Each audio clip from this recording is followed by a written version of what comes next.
My son came home with tears streaming down his face, whispering through sobs that Auntie Sarah had made him wait outside in the freezing November wind while everyone else went shopping. 5 hours. A 9-year-old boy alone, because my sister-in-law decided he wasn't worthy of joining the family outing. I knelt down and wiped his tears, my hands steady even as rage built inside me like a pressure cooker. But I didn't let it show. Not yet.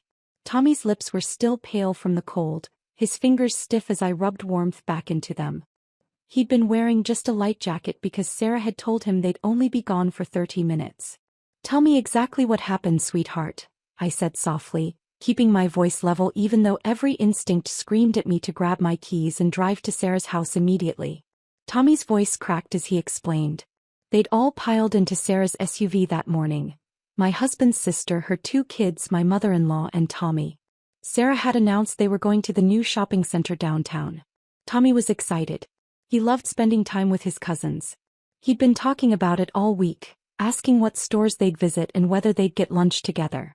But when they arrived at the massive parking lot, Sarah turned around in the driver's seat and looked directly at my son. The smile on Tommy's face had frozen. "Tommy, you need to wait here in the car," she'd said, her tone casual like she was discussing the weather. "This is a special shopping trip for family members who contribute. You'll just slow us down." My mother-in-law had nodded in agreement from the passenger seat. "Sarah's right. The boy can wait. He's too young to appreciate these stores anyway." Tommy had protested, confused. "But I thought we were all going shopping together?" Sarah's daughter Emma had laughed. "This is for people who actually deserve nice things, Tommy." They'd locked him in the car for the first hour. When Tommy started crying and banging on the windows, Sarah unlocked it remotely and told him through text to stop being dramatic and wait on the bench outside the main entrance instead. In 40-degree weather. Without a proper coat because they'd told him they'd be gone for just 30 minutes. Tommy described watching families walk past him, wondering why his family had left him there. He tried to stay positive at first, thinking they'd come back soon. But 1 hour became 2, then 3. A security guard had checked on him twice, asking if he was okay if someone was coming for him. Tommy had lied and said his mom was inside shopping, too embarrassed to admit the truth. 5 hours later they came back laughing, carrying shopping bags from at least a dozen stores, talking about the wonderful lunch they'd had at the Italian restaurant inside. Sarah tossed him a bag of leftover breadsticks. "Here, we brought you something," she'd said like she'd done him a favor. Tommy had been shivering on that bench the entire time, watching the sun set, watching the temperature drop, watching his breath fog in the air. I held my son close and felt something cold settle into my chest. Not anger. Anger was too hot, too impulsive. This was calculation. "Go take a warm bath, honey," I told Tommy. "Everything's going to be okay." After he went upstairs, I sat in my kitchen and stared at my phone. I could call Sarah right now and scream at her. I could call my husband who was on a business trip. I could cry or break things or drive over there and cause a scene. Instead, I opened my laptop and sent 3 emails. Then I got in my car. Sarah lived in a beautiful colonial house in the suburbs, the kind with the perfect lawn and the Range Rover in the driveway. She'd always made a point of reminding everyone that she was successful, that she'd built something with her husband. They managed 3 stores in a regional retail chain. Middle management, really, but Sarah acted like she was running a Fortune 500 company. Every family gathering included updates about her corporate responsibilities and leadership influence. I'd always let her have those moments, let her feel important. It never seemed worth the conflict to correct her inflated sense of authority. That was about to change. I parked outside and walked up the stone pathway, past the decorative planters and the wreath on the door. I rang the bell. Sarah answered with a wine glass in her hand, her face flushed from what was clearly a celebration of their shopping success. "Oh," she said, her smile fading slightly. "What are you doing here?" "We need to talk about today," I said calmly. She rolled her eyes and stepped aside to let me in. The living room was full of people. My mother-in-law, Sarah's husband Mark, their 2 teenage daughters, and a few family friends I recognized from gatherings. "Everyone, look who decided to drop by," Sarah announced with false cheerfulness.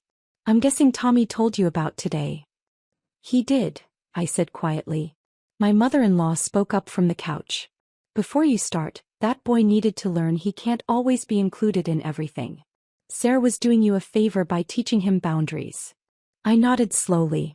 Boundaries. Interesting word for abandoning a 9-year-old in the cold for 5 hours. Sarah set down her wine glass. Oh, don't be so dramatic. He was fine. He was sitting right outside the mall entrance. Perfectly safe. Safe, I repeated. He was shivering and crying. Mark, Sarah's husband, stood up. His voice had an edge of irritation. Listen, Sarah makes the decisions about who gets included in family activities. She's the one who organized the whole day, used her employee discount to get everyone deals at the stores. Maybe you should be grateful she even brought Tommy along instead of complaining. Several people in the room nodded. My mother-in-law added, "You've always been too sensitive about that boy. He needs to toughen up." I stood there absorbing their words, my face neutral. Sarah, you mentioned using your employee discount? She brightened, clearly happy to change the subject to her achievements. Yes, I saved everyone at least 30% today. Mark and I have been managing the Valley Ridge location for 6 years now. We practically run the whole district. The regional manager knows us personally. That's impressive, I said. Which stores did you visit today? All 3 of our locations, Mark said proudly. Valley Ridge, Thornwood Plaza, and the new Riverside Center store. We're overseeing the expansion. Corporate trusts us completely. I pulled out my phone. The Riverside Center. That's the new flagship store, right? Sarah was practically glowing now. It is. Beautiful location. We had input on everything from the layout to the hiring. That's the level of authority we have in this company. Authority, I said softly. Then I looked up at her. Sarah, what's the name of the company you work for? She frowned at the odd question. Meridian Retail Group. Everyone knows that. And Mark, you said you practically run the district. How many stores are in your district?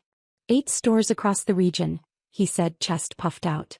We manage 3 directly, but we have oversight influence on the others. I'm being considered for district manager next year. I nodded and tapped my phone screen a few times. So when you used your employee discount today, that was at Meridian Retail Group stores. All 3 locations. Yes, Sarah said slowly, her smile fading as she tried to understand where this was going. Why does this matter? It matters, I said, my voice still calm. Because I'm trying to understand how you thought it was acceptable to abuse my son while using benefits from a company I own. The room went completely silent. Sarah laughed, but it sounded forced. What are you talking about? I looked at my phone again. I'm talking about Meridian Retail Group. The company founded by my late father. The company I inherited when he passed away 3 years ago. The company that employs you and your husband. Mark's face went pale. That's impossible. Meridian is owned by the Morrison Family Trust. It is, I agreed. My maiden name is Morrison. I kept my married name for personal reasons, but the trust documents are very clear about who controls the company. My mother-in-law stood up. This is absurd. You're making this up. I pulled up an email on my phone and turned it toward them. This is from Meridian's CEO, confirming receipt of my instructions sent 40 minutes ago. Would you like me to read it aloud? Sarah's wine glass slipped from her fingers and shattered on the hardwood floor. No one moved to clean it up. I read the email anyway. Mrs. Morrison, we've received your directive regarding the Valley Ridge, Thornwood Plaza, and Riverside Center locations. Security protocols are being updated as requested. Store management will be notified within the hour. The transition team is standing by for your call. Mark's voice came out as a whisper. What transition team? Before I could answer, Sarah's phone buzzed. Then Mark's. Then both started ringing simultaneously. Sarah looked at her screen, her hand shaking. It's corporate headquarters. You should probably answer that, I said quietly. She put it on speaker. A professional woman's voice came through. Ms. Williams, this is Jennifer Park from Meridian Corporate HR. I'm calling to inform you that effective immediately, your employment with Meridian Retail Group has been terminated. Your access credentials have been revoked, and security has been notified to collect your store keys and employee badge. You have 72 hours to remove personal items from your office under security supervision. Sarah couldn't speak. Mark answered his phone with trembling hands. The same message word for word. My mother-in-law's face had gone sheet white. You can't do this. They have families. They have mortgages. They abandoned a child in the cold for 5 hours, I said, my voice still eerily calm. Why child? While bragging about their authority in a company they didn't realize I control. Mark finally found his voice. The regional manager knows us. He'll fix this. You can't just fire us without cause. I smiled for the first time since arriving. The regional manager reports to the district VP, who reports to the COO, who reports directly to me. I've already spoken with all of them. There is no appeal process for this decision. Another phone buzzed. This time it was one of the family friends, someone who worked at the Thornwood location. She looked at her screen and gasped. There's a company-wide email. All 3 stores are closing tomorrow for emergency management restructuring. I nodded. The stores will reopen Monday with new management teams. Professional managers who understand that family members of the owner deserve respect, not abandonment in 40-degree weather. Sarah's face crumpled. Please.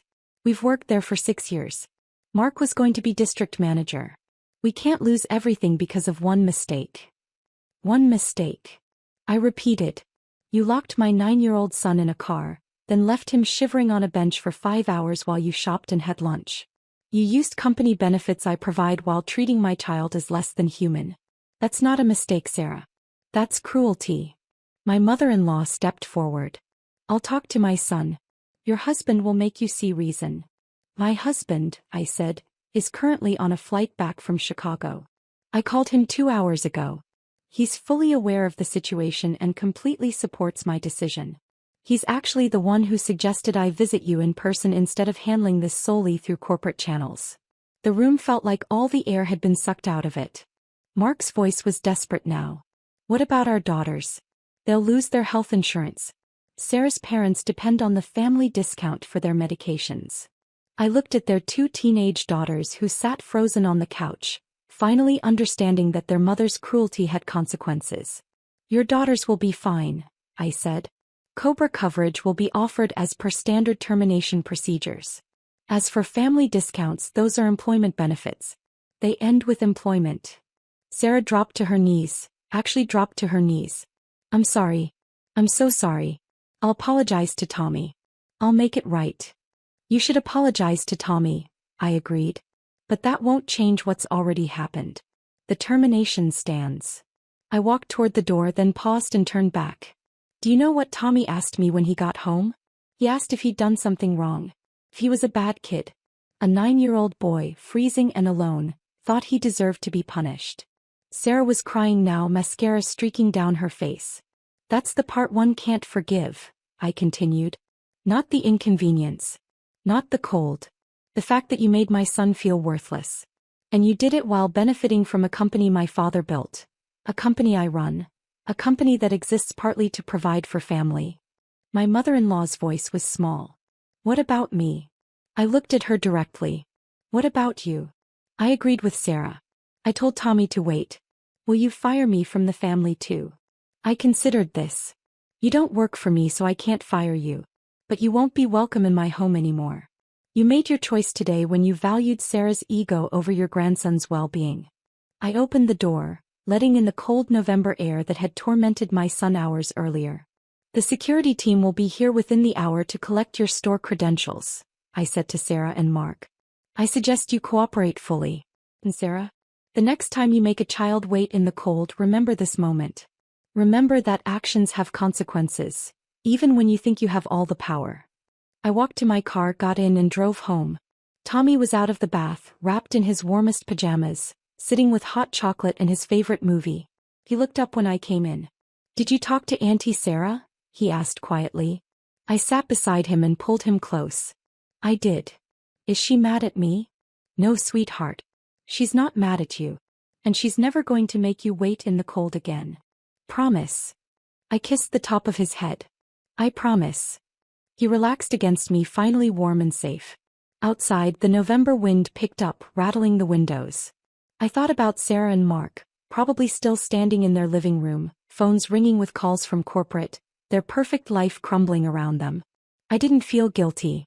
I felt the same cold certainty I'd felt all evening. Some people think power is about titles or money or authority. But real power is knowing when to use it, and understanding that some lines once crossed can never be uncrossed. My son fell asleep against my shoulder, his breathing steady and peaceful. That was all the validation I needed. The morning started like any family gathering where I'm invisible until they need something. My mother called at 6. The caterer needs someone to set up early. You'll handle it. Not a question. Never a question.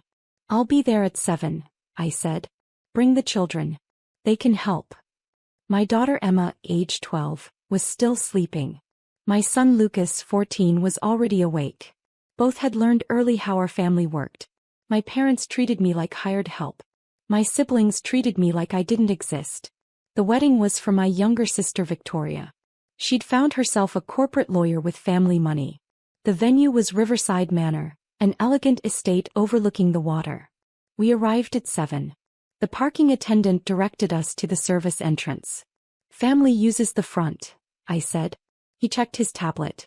Your name isn't on the family list. Service entrance for vendors. Emma squeezed my hand. Lucas's jaw tightened. We walked around to the back. Inside, my mother was already ordering people around. She saw us and pointed at the boxes stacked near the kitchen. Those centerpieces need to go to the tables. The florist quit this morning. You'll have to arrange them yourself. Good morning to you too, Mom, I said quietly. She ignored that. And keep the children out of sight. Victoria doesn't want them in the photos. They're not dressed appropriately anyway. Emma wore a simple blue dress I'd made myself. Lucas had a clean button-down and slacks. They looked fine. They looked like children at a wedding.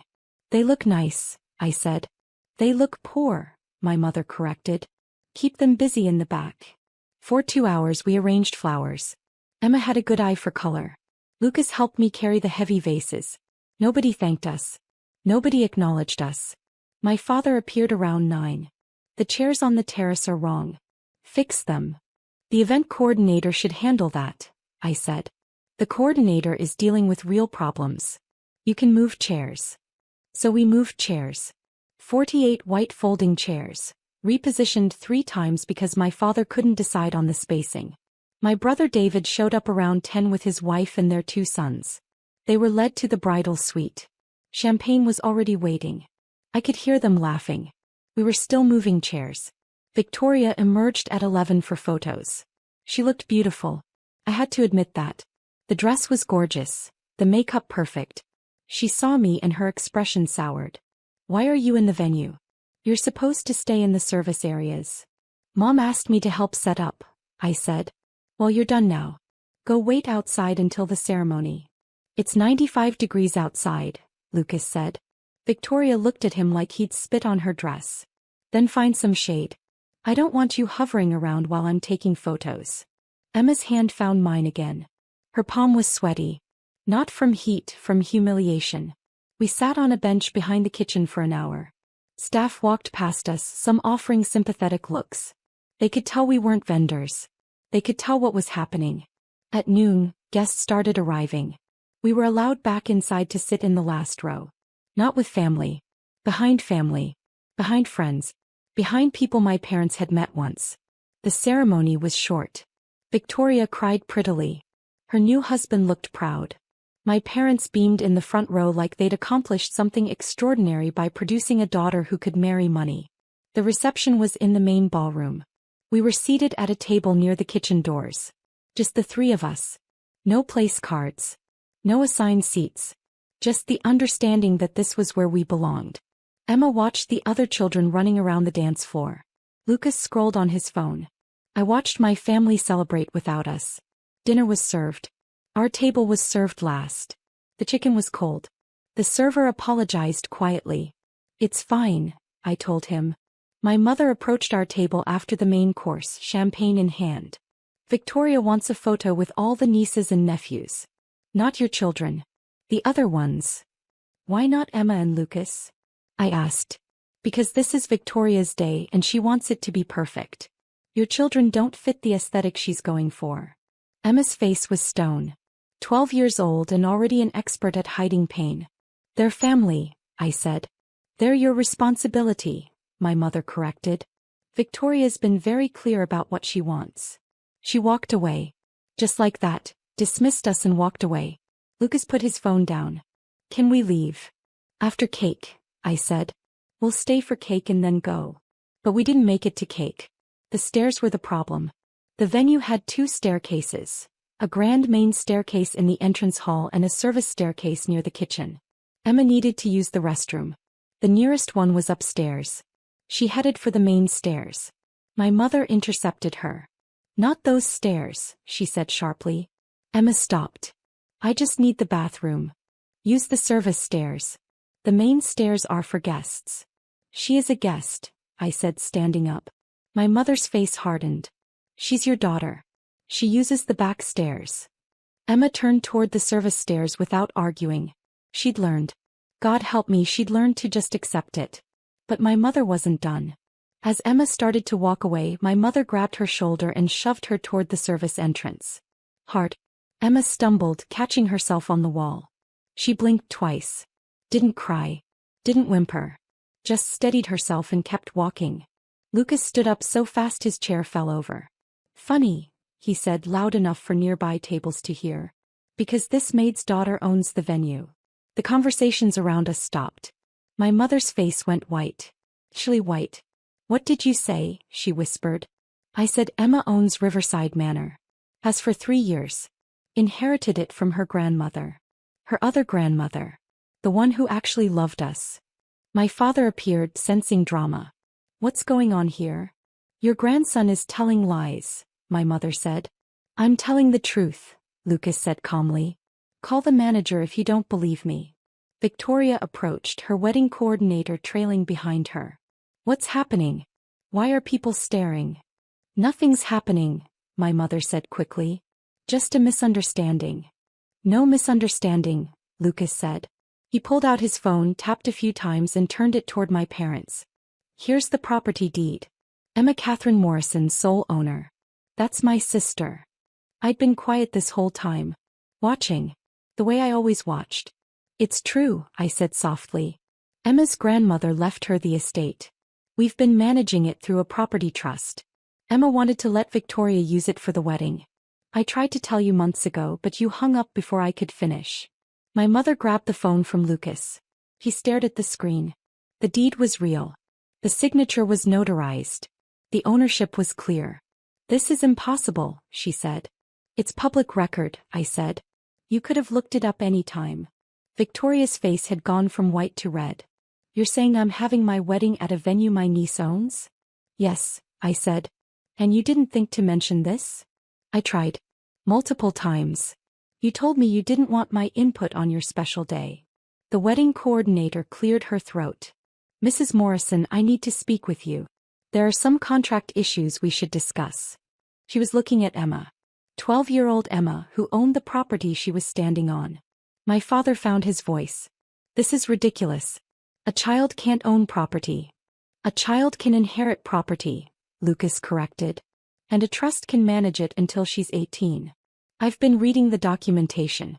It's all legal. The venue manager appeared, drawn by the commotion. She was a woman in her 40s, professional and calm. Is there a problem? She asked. Are you aware that this child claims to own this property? My mother demanded, pointing at Emma. The manager smiled. I'm very aware. Miss Emma and her mother have been wonderful to work with. We have quarterly meetings to review operations. Quarterly meetings, my father repeated faintly. Yes. The estate generates significant income. Miss Emma's trust has been very well managed. She looked at Victoria. I understood this was a family event. Has there been some confusion? Victoria looked like she might faint. Her new husband put a hand on her back. Nobody told me, Victoria said. Nobody said anything. I tried to tell you, I said again. You told me to stop bothering you with irrelevant details. The manager's expression shifted slightly. She'd heard enough. Well, this is certainly an interesting situation. The contract for today's event was signed by the property owner's representative. That would be Mrs. Morrison. She nodded at me. Everything is in order legally. I want to speak to the actual owner, my mother demanded. I'm 12, Emma said quietly. It was the first time she'd spoken since being shoved. But I own this. My grandmother left it to me because she said I'd appreciate beauty. She said some people only see value. Some people see beauty. I see both. Her voice was steady. She wasn't crying. She wasn't angry. She was just stating facts. This is unacceptable, my mother said. We're family. You should have given us the venue for free. You're having it for free, I said. I waived all the fees. The contract shows a family discount of 100%. You're not paying anything. The wedding coordinator pulled out her tablet, tapped through screens and nodded in confirmation. Victoria sat down hard in the nearest chair. I've been bragging for months about booking this exclusive venue. It is exclusive, the manager said. We only host 12 events per year. This month's event is yours. Courtesy of the owner. The owner you shoved down the stairs, Lucas added. He wasn't being cruel. Just factual. My father seemed to age 10 years in 10 seconds. We didn't know. You didn't ask, I said. You've never asked about our lives. You call when you need something. You dismiss us when you don't. You seated us by the kitchen. You excluded my children from photos. You told Emma to use the service entrance of a building she owns. We should discuss this privately, my mother said. No, I said. The word surprised even me. We're done discussing things privately. We're done with me being quiet. Emma just watched her grandmother push her toward a back staircase. Lucas just had to defend his sister at a family wedding. This ends now. Victoria started crying. Real crying, not the pretty ceremony tears. You've ruined my wedding, she sobbed. I gave you a venue worth $50,000 for free, I said. You ruined your own wedding by treating my children like servants. The manager stepped back professionally. I'll give you some privacy to resolve this. The event will continue as planned. Miss Emma has been very clear that family events should be honored, regardless of personal circumstances. She left. Other guests were pretending not to watch while absolutely watching. My mother reached for Emma. Sweetheart, I didn't know. Emma stepped back. You knew I was your granddaughter. That should have been enough. 12 years old. Speaking truth that adults couldn't manage. Lucas picked up his fallen chair and sat down. Are we still staying for cake? I looked at my children. Emma, who owned property and had been shoved toward service stairs. Lucas, who defended his sister when adults wouldn't. No, I said. We're leaving. You can't leave, Victoria cried. What will people think? That we have somewhere better to be, I said. Which we do. Anywhere is better than here. We walked out through the main entrance. Not the service entrance. The grand main doors that opened onto the circular driveway. The parking attendant saw us and smiled. Good event, Mrs. Morrison? Interesting event, I said. Very interesting. He opened our car doors. We drove away from Riverside Manor, the estate my daughter owned, the venue where my family had tried to make us invisible. Emma was quiet in the back seat. Then she said, Grandma's going to call and apologize. Probably, I agreed. I don't want to talk to her.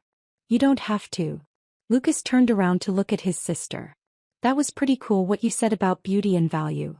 Grandma Morrison always said that. She said some people only count money. But beauty matters too. She was right, I said. My phone rang before we even made it to the highway. My mother. I let it go to voicemail. It rang again. My father. Voicemail. Victoria. Voicemail. Emma watched the calls come in. They want to fix it now. Now that they know what you own, Lucas said. Not because they're sorry. Smart kids. They understood exactly what was happening. We stopped for ice cream on the way home. Sat outside in the heat, eating sundaes and not talking about the wedding. Can we sell Riverside? Emma asked eventually. It's yours, I said. We can do whatever you want with it. He thought about that. Grandma Morrison left it to me for a reason. I should keep it. But maybe we should have rules about who can use it. What kind of rules? Lucas asked. Nice people only, Emma said. People who don't push kids toward back staircases. That's a good rule, I agreed. We finished our ice cream. We drove home to our small house with the mortgage I paid myself, the life I'd built without my family's help or approval. My phone kept ringing. I kept ignoring it. Eventually Emma said, You can answer. I'm okay. I know you're okay, I said. You're better than okay. You're extraordinary. Because I own property? Because you owned that moment. You didn't cry. You didn't yell. You just stood there and let the truth do the work. She smiled. Small but real. Grandma Morrison would have liked that, she said. Grandma Morrison would have loved that, I corrected. The call stopped around midnight. By then we were home, the kids were in bed, and I was sitting in the quiet thinking about stairs and service entrances and children who own beautiful things but were treated like they own nothing. Tomorrow my family would try again. They'd apologize. They'd explain. They'd want back in. But tonight we were enough. Just us. Just this. The wedding continued without us. Victoria got her perfect day, minus the family she'd excluded from photos. My parents got their celebration, minus the daughter and grandchildren they'd shoved aside. And we got ice cream and truth and the understanding that ownership isn't about property. It's about knowing your worth, speaking your truth, and walking out the main entrance with your head up. Emma owned Riverside Manor. But more importantly, she owned herself. And that was worth more than any estate. The New Year's Eve party was in full swing at my parents' house when it happened. My mother had insisted on hosting as she did every year, despite the fact that her home was now significantly smaller than the house my daughter owned. Downsizing had been hard on them after my father's layoff, moving from their sprawling suburban home to this modest townhouse. But tradition was tradition, and I'd learned to pick my battles carefully over the years. The living room was crowded with family members. My sister Jennifer and her husband occupied the love seat near the fireplace. My brother Mark sat at the dining table with his girlfriend, both of them scrolling through their phones between conversations. The coffee table was covered with appetizers my mother had spent 2 days preparing, determined to prove that a smaller house didn't mean a smaller celebration. My son Lucas, age 12, had been excited about his gift for weeks. He'd saved his allowance from helping his father with yard work and carefully chosen a vintage fountain pen for my father, who collected them. Lucas had spent hours researching online, reading reviews on collector forums to make sure it was a Parker duofold from the 1930s, one my father didn't already have. He'd even had it professionally cleaned and restored at a specialty shop downtown, spending extra money he'd earned from tutoring younger students in math. When gift exchange time came, Lucas proudly handed the wrapped box to his grandfather. My father opened it with his usual gruff efficiency, barely glancing at the pen inside. He said, setting it aside. My mother leaned over to look. Her expression shifted to something cold. We don't keep presents from children who aren't real family. The room went silent. My sister Jennifer stopped mid-conversation. My brother Mark's fork froze halfway to his mouth. Lucas blinked twice. His face stayed neutral, though I saw his jaw tighten slightly. He'd learned that tell from me over the years. Then my daughter Emma stood up from where she'd been sitting quietly in the corner, checking her phone. At 24 she had her father's height and my stubborn streak. She set her wine glass down with precise care. Just like we don't keep employees who insult the CEO's kids, she said, her voice pleasant and conversational. My parents' faces drained of color at the same time. Emma, my mother started, her voice thin. No, I think we should clarify something, Emma continued. She looked at Lucas. Are you okay? He nodded. I'm fine. Good. Emma turned back to my parents. Because I want to make sure everyone understands the situation clearly. My father cleared his throat. Emma, sweetheart, your mother didn't mean. She meant exactly what she said, Emma interrupted. Lucas isn't biologically related to you, so in her view he's not real family. She's made that clear multiple times over the past 3 years. The comments about him not being invited to family photos. The separate table at Thanksgiving. The suggestions that he call you by your first names instead of grandma and grandpa. Jennifer shifted uncomfortably. She'd witnessed those moments too but had never said anything. Emma, let's not do this now, my mother said, forcing a smile. It's New Year's Eve. We're all family here. Are we? Emma asked. Because 3 minutes ago, you explicitly stated that Lucas is not real family. I finally found my voice. Mom, you need to apologize to Lucas. For what? For being honest. My mother's defenses were going up. He's your husband's son from a previous relationship. That's just a fact. We're not blood related to him. And you're not blood related to Dad's company either, Emma said quietly. But that hasn't stopped you from working there for the past 18 months. The temperature in the room seemed to drop 10 degrees. My father stood up. That's completely different. I've worked in corporate finance for 30 years. And you were unemployed for 2 years before Emma hired you, I said, finally understanding where my daughter was going with this. Both of you were. After my father's firm downsized in 2022, he struggled to find work. At 63, he was considered too old by most companies, despite his impressive resume and decades of corporate finance experience. The rejection letters piled up. The interviews went nowhere. The networking events led only to polite brush-offs. My mother, who had worked as his executive assistant for years at the same firm, was let go at the same time. They both faced the harsh reality of age discrimination in a market that valued youth over experience. Emma had graduated from Stanford that spring with dual degrees in computer science and business administration. She'd taken over as CEO of the medical software company her late father founded 12 years earlier. The company, Meditech Solutions, developed patient management systems for hospitals and had grown to employ over 300 people across 4 states. One of Emma's first actions after assuming control was creating 2 new positions: Chief Financial Consultant and Executive Office Manager, custom design roles that matched my parents' skills while accommodating their age and experience level. She'd hired them both, offering salaries that exceeded what they'd made at their previous jobs. You've both been collecting 6-figure salaries from my company, Emma continued. Plus benefits. Plus the use of a company car for Dad. Plus the executive healthcare plan that covered Mom's knee surgery last year. My mother's hand went to her knee automatically. Emma, we've earned those positions, my father insisted. I've saved the company significant money with the new accounting protocols. Which is why I haven't fired you yet, Emma said. Despite the multiple HR complaints. That was news to me. I looked at my daughter sharply. HR complaints? Emma pulled out her phone and scrolled through it. 3 formal complaints in the past year. 2 from junior staff members who overheard derogatory comments about Lucas at company events. 1 from the facilities manager, who witnessed an incident at the holiday party where Grandma refused to include Lucas in the family photo for the company newsletter.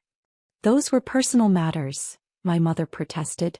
Not company business. You were at company events, representing my executive team, making my family look prejudiced and cruel. Emma's voice was still calm, but there was steel underneath. Do you know how that reflects on the company culture I'm trying to build? Jennifer finally spoke up. Emma, I'm sure Mom didn't mean it the way it sounded. She meant it exactly the way it sounded, Lucas said quietly. We all turned to him. It's okay. I'm used to it. That broke my heart more than anything else that evening. Emma walked over and put her hand on Lucas's shoulder. You shouldn't have to be used to it. You're my brother. You've been part of this family for 3 years. The fact that you came from Dad's previous relationship doesn't make you less family than I am. My parents exchanged a look. My mother tried a different tactic. Emma, you have to understand. We raised you. We knew your father. This boy just showed up when your mother remarried. This boy has a name, I said sharply. And he didn't show up. I married his father. We became a family. You were invited to be part of that family. You chose to draw lines instead. We have a right to our feelings, my father said. You do, Emma agreed. And I have a right to decide who represents my company. Who I trust to uphold the values Dad built this company on. He always said that family, chosen or biological, was everything. He paused, letting that sink in. Dad would be ashamed of how you've treated Lucas, Emma continued. He would never have tolerated this kind of exclusion. He would have stood up for him immediately. My mother's eyes filled with tears. Don't you dare tell me what my son-in-law would have thought. Your son-in-law left me a company worth $200 million, Emma said flatly. He left detailed succession plans. He left value statements and cultural guidelines. And nowhere in any of those documents did he suggest that love should be conditional on genetics. The room was completely silent now except for the muted sound of televised New Year's celebrations from someone else's party outside. Emma looked at her phone again. It's 11:30. I'm going to give you both a choice. You can apologize sincerely to Lucas right now. You can acknowledge that he is part of this family and deserves to be treated with the same respect you show everyone else. Or you can plan to clean out your offices on January 2nd. You can't fire us over a personal disagreement, my father blustered. I can fire you for violating company harassment policies, Emma corrected. I can fire you for creating a hostile environment. I can fire you for conduct unbecoming of executive-level staff. I have 3 documented HR complaints and about a dozen witnesses to tonight's incident alone. My brother Mark, who'd been silent this entire time, finally spoke. Jesus Christ, Mom. Just apologize. This is insane. Stay out of this, Mark, my mother snapped. No, he's right, Jennifer added. You've been horrible to Lucas. We've all seen it. We just didn't want to make waves. My mother looked around the room, finally realizing she had no allies left. This is ridiculous. We're being blackmailed by a 24-year-old. I'm the 24-year-old who signs your paychecks, Emma said. I'm the 24-year-old who approved your healthcare that cost the company $40,000 last year. I'm the 24-year-old who gave you both jobs when no one else would hire you. She walked over to Lucas and knelt so she was eye level with him. Do you want to stay at this party? He shook his head. Can we just go home? Absolutely. She stood up and looked at me. Mom, get your coat. We're leaving. I started gathering our things. My husband texted that he was outside with the car. He'd wisely stayed home from this particular gathering, knowing my parents still hadn't fully accepted our marriage. If you walk out that door, don't expect to be welcomed back, my father said, his voice tight with anger. Emma paused at the doorway. I own a 4-bedroom house with a guest suite. Mom and Lucas and James are welcome there anytime. You two, on the other hand, might want to spend the weekend updating your resumes. Emma, please, my mother's voice cracked. Don't do this. Not over him. His name is Lucas, Emma repeated. And I'm not doing this over him. I'm doing this because of you. Because you've shown me exactly who you are, and I don't want people like that representing my company or my family. We left. Behind us, I could hear my mother crying and my father arguing. Jennifer was trying to mediate. Mark was telling them they'd brought this on themselves. In the car, Lucas was quiet. Emma sat in the back with him, her arm around his shoulders. I'm sorry, he finally said. I didn't mean to cause problems. You didn't cause anything, Emma said firmly. They did. And they're going to face consequences for it. Are you really going to fire them? I asked, looking at her in the rearview mirror. If they don't apologize and commit to change, yes. She wasn't bluffing. I could hear it in her voice. Dad built that company on principles of respect and inclusion. I'm not going to let anyone compromise that. Not even family. Especially not family, James added from the driver's seat. Family should know better.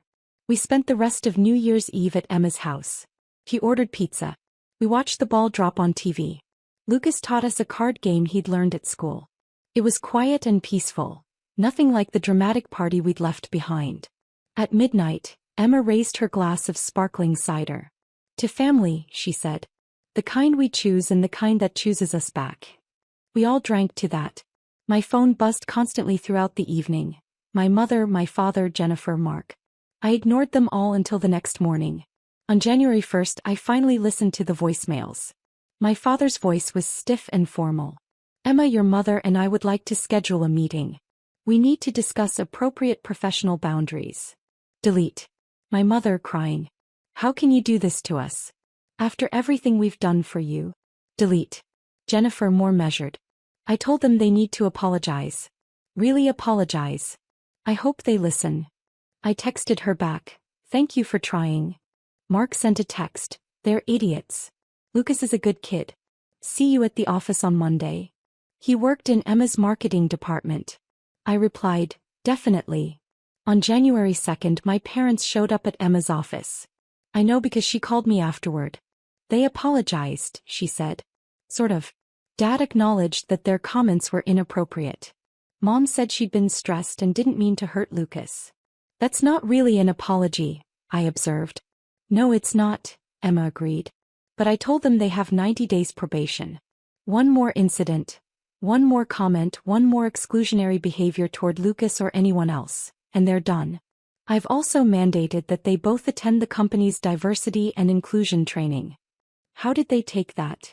About as well as you'd expect. But they agreed. They need the jobs more than their pride. What about Lucas? He gets to decide if he wants to accept their apology or not. I told them they need to apologize directly to him in person with no excuses or justifications. Just a real acknowledgement of harm and a commitment to do better. They did eventually apologize to Lucas.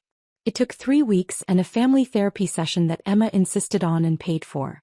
The apology was awkward and clearly difficult for them, but Lucas accepted it with more grace than they deserved. Things are still strained. My parents are careful now watching their words. They include Lucas in photos. They remember his birthday. They're trying, even if it's motivated more by job security than genuine affection. But Emma was right about one thing. Family should know better. And when they don't, sometimes the youngest and most successful among us have to teach them. The fountain pen sits on my father's desk at work. Every time he uses it, I hope he remembers the 12-year-old boy who chose it so carefully, hoping to make his grandfather smile.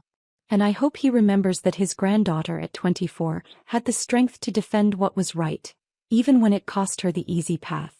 That's the real gift Lucas gave us that New Year's Eve. The reminder that family is defined by loyalty and love, not genetics and tradition. And sometimes the children have to teach the adults what that actually means. The afternoon had started peacefully enough. My son Marcus, 12 years old and proud of his solar panel efficiency model, had set up his display on a folding table near the picnic area. He'd spent 3 months building it, testing different angles and materials. The project meant everything to him. My sister Jennifer arrived late as usual with her 15-year-old daughter Brittany trailing behind.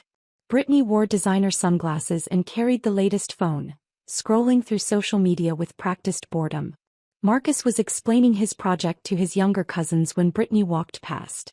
She paused, glanced at the careful arrangement of miniature solar panels and Marcus's handwritten notes, then laughed.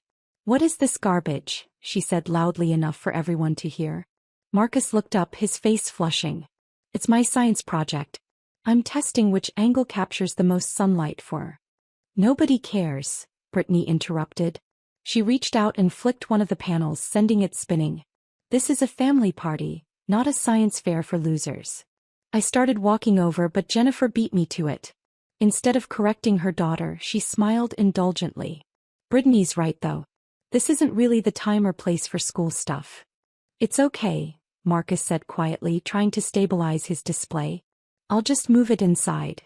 Or maybe just put it away entirely," my mother suggested, appearing beside Jennifer. "We're here to socialize, not to show off." The way she said show off made my stomach tighten. But I kept my voice level. "Marcus worked really hard on this. He's proud of it." "That's the problem," my father chimed in from his lawn chair. "Always pushing the kid to be something special. Let him be normal for once."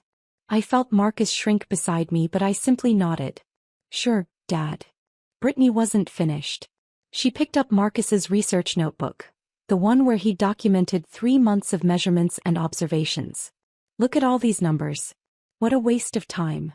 Then she tore out the first page. "Brittany," I said sharply. She tore out another page, then another. Marcus made a small sound of protest, reaching for his notebook, but Brittany held it away from him, continuing to rip pages and let them flutter to the ground. "Nobody wants your nerd stuff here," she announced, finally dropping the destroyed notebook on the table. I waited for someone to intervene. Jennifer was right there. My mother was watching. My father had looked up from his chair. But nobody said anything. A few cousins actually smirked. Marcus's eyes were wet, but he didn't cry. He just started gathering the torn pages, hands shaking. "Maybe this will teach him not to be so weird," Brittany said, walking away. I helped Marcus collect the pieces.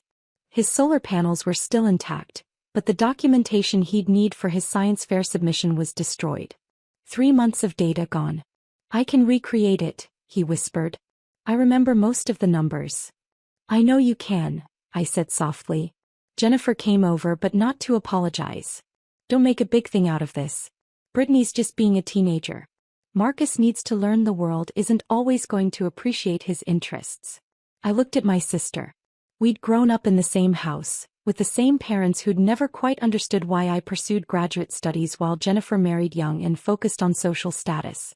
The divide between us had started then and never really healed. "Sure," I said. "No big thing." The rest of the afternoon was strained. Marcus stayed quiet, working on his project alone while the other kids played volleyball and swam. I sat with him saying nothing, just present.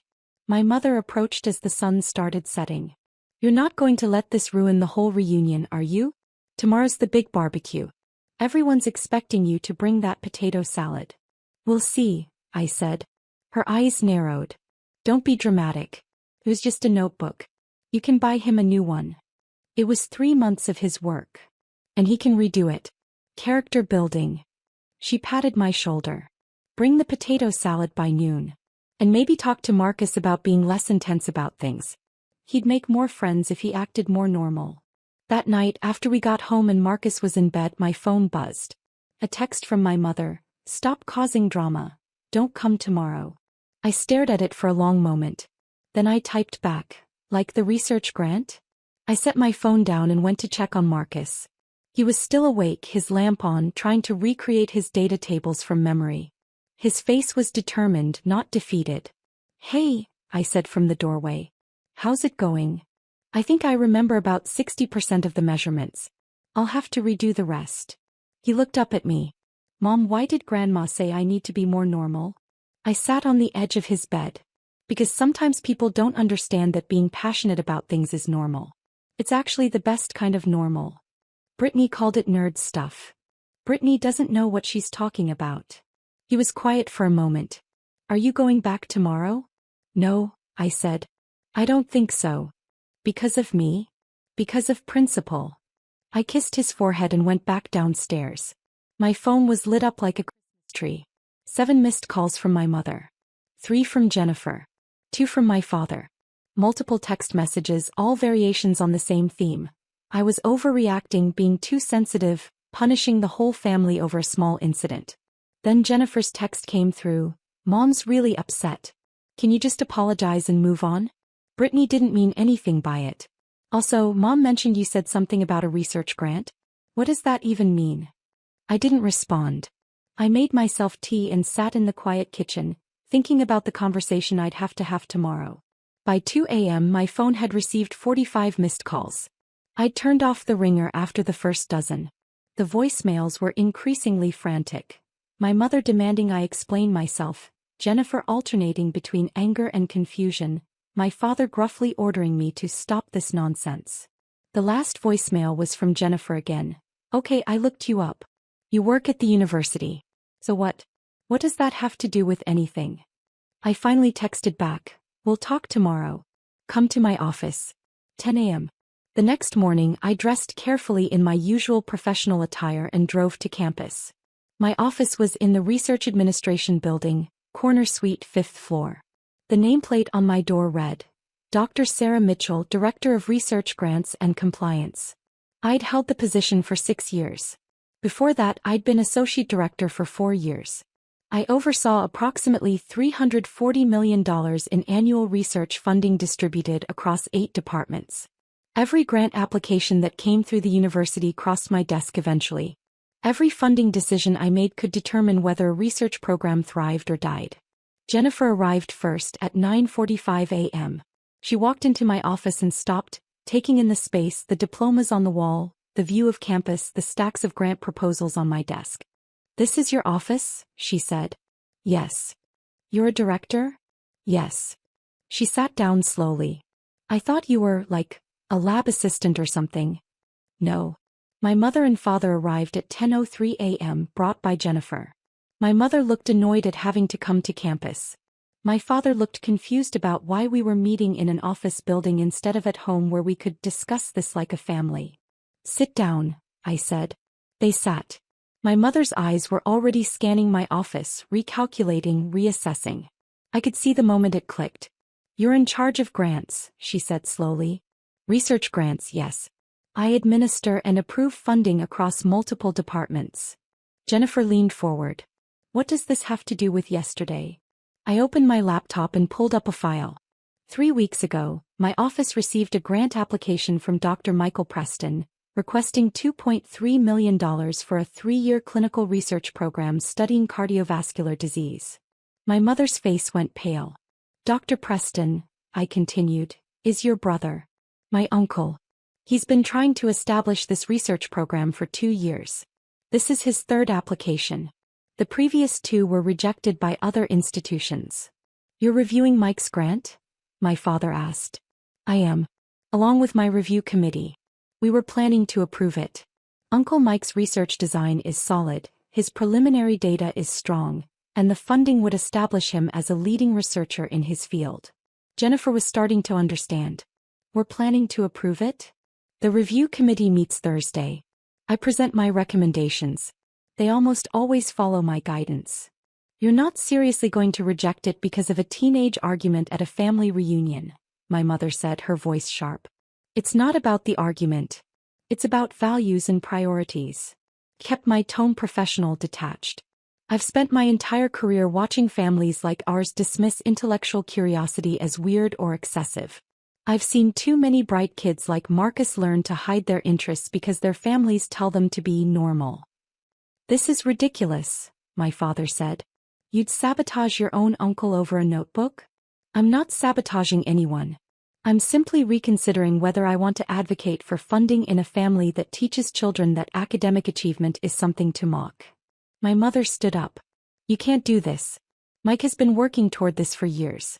His whole career depends on getting this funding. I'm aware. His reputation, his position at the hospital, everything he's built. We'll be fine, I said calmly.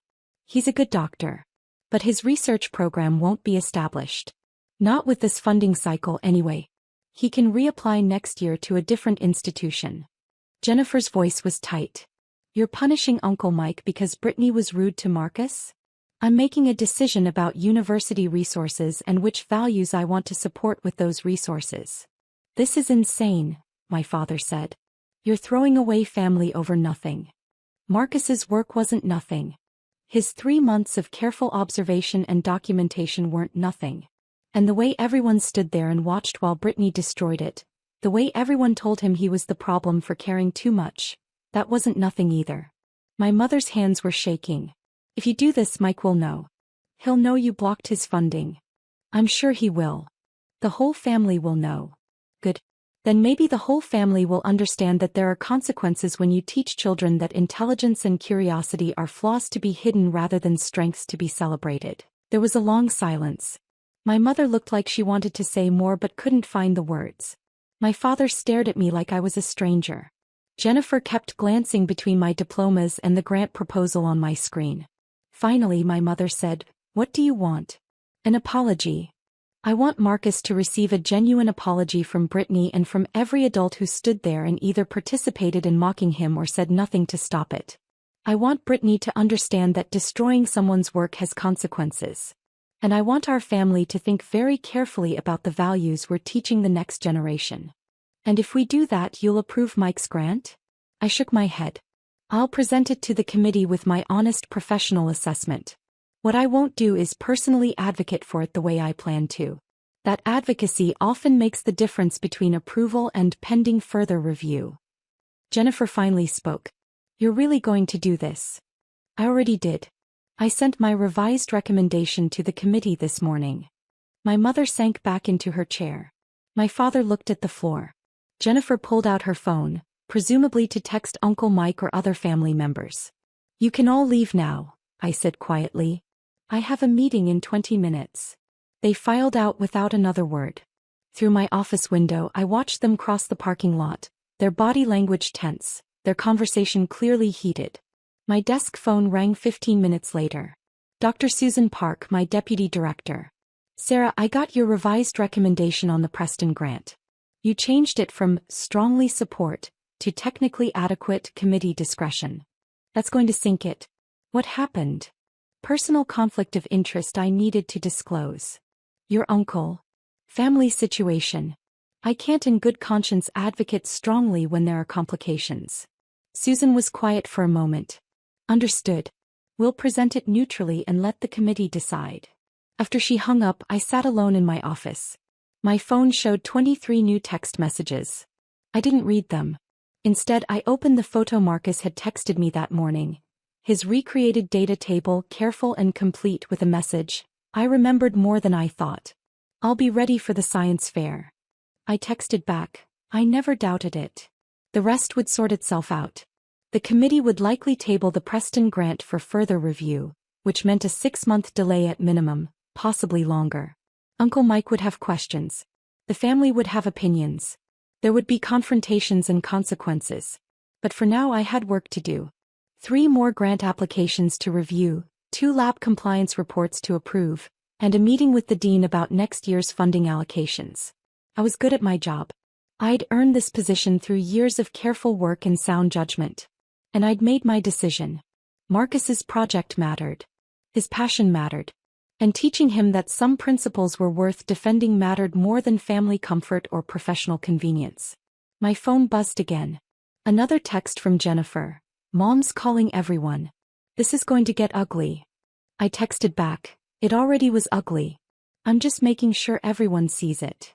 Then I silenced my phone and returned to work. My sister Lauren was hosting at her 5-bedroom house. She'd invited the family for what she called a casual Sunday gathering. My son Danny, 10 years old, had been excited to see his cousins. He'd brought his portable gaming device. I'd brought the wine Lauren requested. We arrived at 1. Lauren's 3 kids were in the game room, controllers in hand. Danny headed straight there. I was in the kitchen with Lauren and our mother when Danny appeared in the doorway 20 minutes later, looking confused. Aunt Lauren said I need to clean the bathrooms before I can play, he said. Lauren didn't look up from arranging cheese on a platter. The bathrooms need attention before everyone arrives. The kids can help. Your kids are playing Xbox, I pointed out. My kids cleaned yesterday, Lauren said smoothly. Danny can contribute today. It's good for him. My mother nodded approvingly. Kids need chores. You baby him too much. Danny looked at me uncertain. I could see him trying to process why his cousins were exempt from this sudden need for bathroom cleaning. How many bathrooms? I asked. Just the 5, Lauren said. Won't take long if he focuses. 5 bathrooms. In a house where 3 kids apparently cleaned yesterday, but were now gaming while a guest child was expected to do housework. Danny's a guest, I said carefully. Lauren finally looked at me. Family aren't guests. And honestly, he could use some responsibility. When's the last time he had to do real work? He has chores at home. Like what? Making his bed. My mother laughed. That's not real work. This is teaching life skills. Danny stood there waiting for me to fix this. But Lauren was already handing him cleaning supplies and my mother was nodding along, and I could feel the familiar family dynamic settling into place. The one where I was the overprotective mother, too soft on my son, and they were the practical ones teaching important lessons. It's fine, Danny said quietly, taking the spray bottles and rags. I'll do it. Good boy, my mother said. See? He understands. I watched Danny walk toward the first bathroom, shoulders slumped, and felt something harden in my chest. But I said nothing. I just smiled and turned back to the cheese platter. The afternoon progressed. More family arrived. Lauren's husband fired up the grill. The cousins rotated between the pool and the game room. And Danny cleaned bathrooms. I checked on him once. He was scrubbing the 3rd bathroom, his hands red from the cleaning chemicals, hair damp with effort. Through the window I could hear his cousins laughing in the pool. Almost done? I asked. He nodded. Aunt Lauren said to make sure I get behind the toilets and clean all the mirrors without streaks. Did she? She said her cleaning lady always does it that way, so I should too. He looked up at me. Mom, why do I have to clean when Tyler and Mason and Emma get to play? Because Aunt Lauren asked you to. But that's not fair. I know, buddy. Are you going to say something? I should have marched downstairs and told my sister that exploiting a 10-year-old guest was unacceptable. But I knew how it would go. I'd be accused of overreacting, of not letting Danny learn responsibility, of making everything about fairness when life isn't fair. Finish up, I said instead. Then you can swim. By the time Danny completed all 5 bathrooms, it was nearly 5 o'clock. He'd spent almost 4 hours cleaning while his cousins enjoyed the party. When he finally came downstairs in his swim trunks, my mother stopped him. Let me see your work, she said. She inspected all 5 bathrooms with Danny trailing behind her, then returned to announce, Good job. See what you can do when you apply yourself. Maybe your mother will have you do this at home now. Danny's eyes found mine. I saw the question there, the confusion about why I wasn't defending him. Go swim, I said softly. He had 30 minutes in the pool before we left. 30 minutes of fun after 4 hours of work. His cousins had had 6 hours.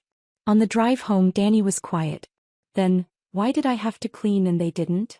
Because sometimes family isn't fair. That's not an answer. He was right. It wasn't. But I didn't have a better one yet. That night, after Danny was asleep, my phone buzzed. A text from my mother. Stop spoiling him. Skip Sunday.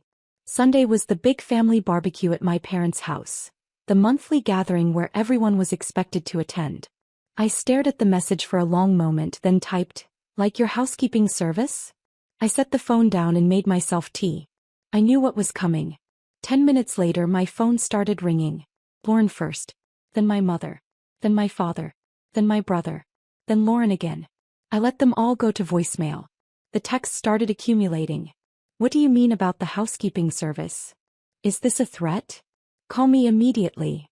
You can't be serious. This is insane. By 2 a.m. I had 43 missed calls. I'd turned off the ringer hours ago. In the morning I'd handle it. For now I let them panic. I woke at 7 and made coffee before checking my phone. The voicemails were increasingly frantic. My mother demanding explanations, Lauren alternating between anger and confusion, my father gruffly ordering me to explain yourself. The last voicemail was from Lauren. I looked up your business license. You own CleanCo Premium Services? That's the company we all use. You need to call me right now. I texted back, come to my office. 9 a.m. bring mom. I'd founded CleanCo Premium Services 8 years ago, starting with a single van and 3 employees. Now we had 42 employees, 12 commercial accounts, and over 200 residential clients. We were the premier housekeeping service in the area, known for reliability and thoroughness. Lauren used us twice a week. My mother used us weekly. My brother had a monthly deep clean service. My aunt contracted us for her rental properties. Collectively, my family represented about $8,000 in monthly recurring revenue. More importantly, they all had standing contracts I'd personally arranged, with discounted rates I'd authorized, using crews I'd scheduled to prioritize their properties. My office was in a small professional building downtown. When Lauren and my mother arrived at 9 a.m., they seemed surprised by the space. The reception area with its comfortable seating, the staff moving efficiently through the hallway, the fleet of company vans visible through the back windows. You own all this? My mother said. Yes. My office was at the end of the hall. I gestured them inside and closed the door. How long have you owned this company? Lauren asked. 8 years. And you never told us? You never asked what I did for work. When I mentioned I ran a cleaning company, you assumed I was a cleaning lady. I didn't correct you. My mother's face flushed. That's deceptive. Is it? Or did you just make assumptions based on what you expected from me? Lauren leaned forward. What does this have to do with Danny cleaning bathrooms? I opened my laptop and pulled up their account files. You use our services twice weekly, Tuesday and Friday. We send a crew of 3. They spend approximately 4 hours at your house each visit. You pay $320 per visit, but your actual rate should be $450. I've been giving you a 40% family discount. Okay, Lauren said slowly. So yesterday you had my 10-year-old son spend 4 hours cleaning your bathrooms using techniques you specifically said your cleaning lady uses. You made him work while your children played. You had him do this as a guest at a family gathering. It was just chores. Character building. It was exploitation. And it was particularly ironic given that I own the company that actually cleans your house twice a week. My mother interrupted. You're not seriously upset about this. Kids need to learn responsibility. Your grandchildren were playing video games for 6 hours while their cousins scrubbed toilets. Don't talk to me about responsibility. I turned my screen toward them. Here's your service agreement, Lauren. And yours, Mom. Both contracts include a 60-day termination clause, but there's also a provision for immediate termination if the client relationship becomes untenable. Lauren's eyes widened. You're canceling our service? I'm terminating all family contracts, effective immediately. You'll receive formal notice by end of business today. That's insane, my mother said. Over one afternoon? It's not about one afternoon. It's about values. You treated my son like unpaid help while praising it as life skills. You saw nothing wrong with a child guest doing manual labor while your grandchildren were exempt. And when I objected, you told me to skip family events because I spoil him. We were teaching him. You were using him.